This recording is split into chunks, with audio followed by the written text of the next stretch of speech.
мидағы киста 6 айда жоғалып кетті десем сенесіздер ма? Иә, бұл өте керемет, таңғажайып нәтиже. Санима компаниясының омега 3 витаминін және фитавиз өнімін 6 ай көлемінде ішіп, командамыздағы Эльмира ханымның мидағы киста міне жоғалып кеткен. Ендеше осы нәтижені Эльмира ханымның өз аузынан естіп көрсек. Ал Эльмира ханым? Иә, алдындары мен басым қатты ауыратын еді, тәрбиеші болып жұмыс істейтінмін ол балалармен.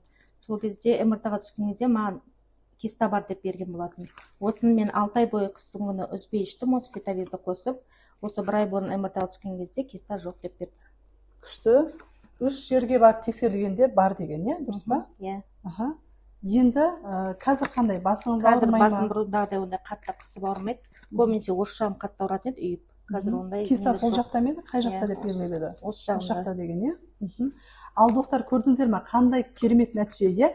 Мидағы кистаның өзін ертіп жоқ қылған омега 3 балық майы қазіргі